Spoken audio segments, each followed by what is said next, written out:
Good afternoon and welcome to Ogun State Television for News at Noon. I am Tiwaladi Faison. President Bola Tinubu has stated that his visit to King Charles III at Buckingham Palace, United Kingdom on Wednesday was aimed at strengthening diplomatic ties with the United Kingdom. This was disclosed in a statement by the Special Assistant to President Tinubu on social media, Dada Olusegun, on his verified X account. The significant meeting highlighted the ongoing diplomatic ties and partnership between Nigeria and the United Kingdom.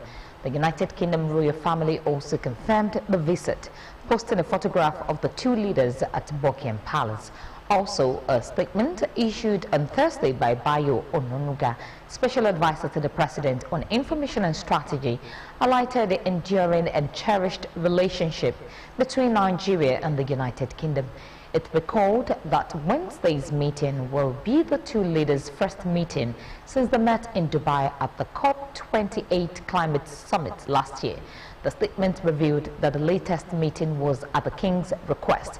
President Tinubu and His Majesty also explored opportunities for collaboration in anticipation of the upcoming COP29 summit in Azerbaijan and the Commonwealth Heads of Government meeting in Samoa. Personnel managers in Ogun State Empowerment must consciously take advantage of the wealth of knowledge shared and the networking opportunities gained during the 10th Annual Conference of Chartered Institute of Personnel Management organized by Ogun State Branch for Growth and Development. The Governor of Ogun State, Prince Abeokuta, represented by the Head of Service, Mr. Kennedy Onosoya, said this in a goodwill message delivered at the awards presentation to round off the Institute's 10th anniversary held at the Green Legacy Resort, Okemoson, Abeokuta. Details of the event are in this package. The Chartered Institute of Personnel Management is a platform for availing personnel managers opportunity to become professionally inclined in discharging their duties for optimal output. To regularly engage in the act of training professionals, Abeokuta was chosen for its 10th anniversary conference, which brought together members, and the event climaxed with award presentations to deserving individuals and corporate organizations. Addressing members at the event, Ogun State Governor Prince Abeokuta says lessons learned during the conference are invaluable and would inspire and drive positive change within respective organizations, the public service inclusive. The lessons learned over the past few days, of course, are invaluable, and I am optimistic that they will inspire and drive positive change within respective organizations, the public service inclusive. Let me emphasize that the insights gained here as well will undoubtedly contribute to more effective and strategic management practices that will enhance our public and private sectors. He added that the government recognizes the vital role that professionals play in the growth and development of the state and therefore committed to working closely with the Institute to promote best practices and drive excellence in human resources management in the public service. He therefore appreciated the leadership of Chartered Institute of Personnel Management under the guidance of the President and Chairman of Governing Council, Malam Ahmed Gabir, for promoting and maintaining professional human resources management practices in Nigeria. He urged members, especially civil servants, to justify the investment of government in their career by working diligently and professionally for the success of Prince Abeokuta's administration. The Ogun State Chairman of the Institute, Engineer Sean Badaru, says the state is the back in professionalism and excellence in the field of human resources management, while he thanked Governor Abeokuta for associating with their programs and activities. The state branch of the Institute later presented an award of excellence and commitment to the growth of personnel management in the state to Governor Abeokuta, the Secretary to Ogun State Government, Mr. Tokunbo Talabi, the Head of Service, Mr. Kennedy Onosoya, while various corporate organizations and individuals were equally presented with award of excellence for their contribution to the growth of the Institute.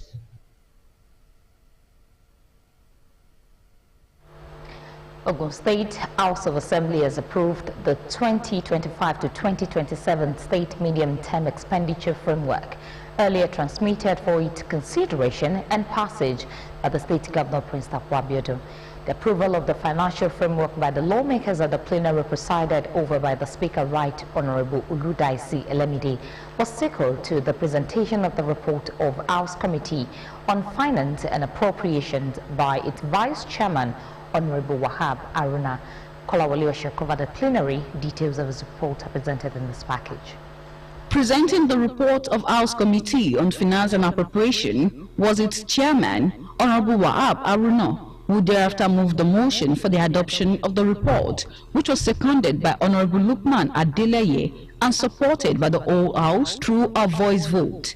The MTEF report was later read and adopted sector by sector before the Committee of the whole House, which saw the adoption of sectoral allocations comprising personnel, overhead and capital expenditures of the state's different sectors for years 2025 to 2027. Thereafter, the Majority Leader, Honorable Yusuf Sharif, moved the motion for the passage of the House resolution, seconded by Honorable Lukman Adeleye and supported by the whole House through a unanimous voice vote. Speaker Elemide thereafter directed the Clerk of the House and Head of Legislative Services, Shakiru Adebaki, to convey the House resolution to the concerned authorities, including the Commissioner for Budget and Planning, Olaolu Olabinto, for the preparation of the State Year 2025 budget. The lawmakers had earlier in the day engaged the Commissioner for Budget and Planning, Olaolu Olabinto, where they sought more budgetary allocation for the education and agriculture sectors with a view to improving food security through mechanized farming.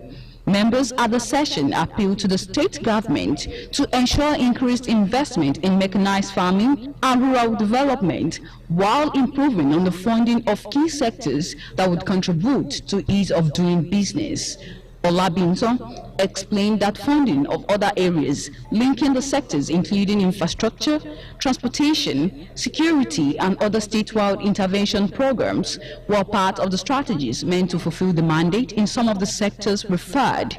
He also underscored the need to embark on agribusiness and take advantage of its value chain to empower the people.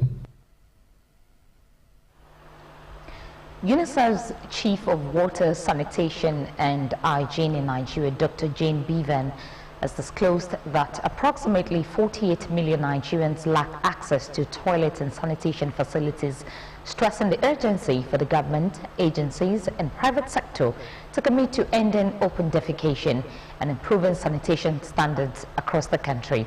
Speaking at a two-day private sector consultation for open defecation free Nigeria in Lagos Thursday, Bevan expressed concern that Nigeria ranks among the worst countries globally for open defecation, which poses significant health risks. She emphasized the critical need for the private sector to participate in setting up public toilet and enhancing sanitation effort. The Chief of UNICEF's Lagos Field Office, Celine, highlighted the urgency of addressing Nigeria's sanitation crisis, estimating that 11 million new toilets are needed. She called for the involvement of young entrepreneurs in building and installing toilets, helping to create jobs and promote sanitation as a business opportunity, even for the private sector, government and the population. The thematic lead for WASH at the National Economic Summit Group, Gabriel, emphasized the program's goal of uniting the private and public sectors to explore investment opportunities and ensure government support for sanitation policies and regulations. 400 Nigerians have been deported from the United Arab Emirates. The deportees were received at the Nnamdi Azikiwe International Airport, Abuja, by officials from the Office of the National Security Advisor in collaboration with the National Commission for Refugees, Migrants and Internally Displaced Persons. the National Agency for the Prohibition of Trafficking in Person, the National Emergency Management Agency, and other relevant stakeholders.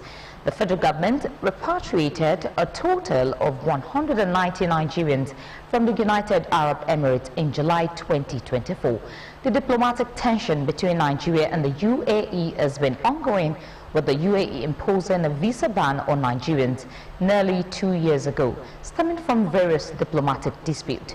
One major issue involved Dubai's Emirates airline halting flight to Nigeria after the Central Bank of Nigeria was unable to remit an estimated $850 million USD in revenue to the UAE. Wife of Ogun State Governor Mrs. Bamidele Abeokuta, alongside members of spouses of Ogun State Government Functionaries Association, joined their counterpart, captains of industries and other notable dignitaries across the country to mark the 24th edition of the National Women's Conference in Lagos. With the theme, Soar Beyond Boundaries, Enrich Communities, dignitaries spoke of the irreplaceable and undisplaceable roles of women as the bedrock of homes, families, organizations, and communities. Margaret Okunola has the details. The 24th edition of National Women's Conference, organized by the Committee of Wives of Lagos State Officials, Council, was aimed at addressing challenges facing women, empowering and supporting them to become independent while realizing their full potentials, especially as they are bedrock of homes, families, organizations, and communities. Being a woman advocate, passionate about encouraging women to be self-reliant and break boundaries, wife of Ogun State Governor Mrs. Bamidele Abeokuta, alongside members of Spouses of Ogun State Government Functionaries Association, SOSFA, also graced the occasion. The guest of honor, the Governor of Akwa Ibom State, Pastor Umo Eno, represented by his deputy, Senator Akon Iyankei, says the platform is a formidable one for women empowerment to deploy their full potentials. This nation is highly blessed with highly talented and patriotic women who can make significant contributions to nation building. Earlier in their various addresses, the Governor of Lagos State, Mr. Babajide Sanwo-Olu, and his wife, Dr. Ibijoke Sanwo-Olu, spoke extensively on the choice of the theme, Soar Beyond Boundaries, Enriching Communities. Women have always been a forefront of progress. Women have always been a forefront of development. I believe this conference is an evidence of your unwavering commitment to driving positive change in our society. Women globally are challenging the status quo by contributing immensely to the world economy, working hard and positively influencing the world with transformative contributions. In attendance were wives of state governors from Borno, Imo, Osun, Plateau, and Bayelsa states, former female deputy governors in Lagos State, female socialites across Lagos and beyond, captains of industries, female leaders in various parastatals, women of substance and values who have been influencing their world in various aspects. Margaret Okunola, Ogtv News. And from the foreign scene, China has raised its retirement age for the first time since the 1950s. As the country confronts an aging population and a dwindling pension budget, the top legislative body on Friday approved proposals to raise the statutory retirement age from 50 to 55 for women in blue-collar jobs and from 55 to 58 for females in white-collar jobs. Men will see an increase from 60 to 63. China's current retirement age among the lowest in the world. According to the plan passed on Friday, the change was set in from 1st of January 2025, with the respective retirement age raised every few months over the next 15 years, said Chinese state media. Starting 2030, employees will also have to make more contributions to the social security system in order to receive pensions by 2039. they would have to clock 20 years of contribution to access their pensions. China's youth population has fallen for a second consecutive year in 2023 as its birth rate continues to decline. Meanwhile, its average life expectancy has risen to 78.2 years, officials said earlier this year. And as we wrap up the news, we'd like to remind you that doing your best means never stop trying. You can watch us live on Facebook at Ogtv, YouTube at Ogtv Abeokuta, and on Ogtv website at www.ogtv.com.ng/live. For the latest news and reports, check us on these platforms: X at Ogtv, Instagram at Ogun State Television, or download Ogtv app on Apple Store and Google Play Store. And that's it on the news. Many thanks for joining. Good afternoon once again.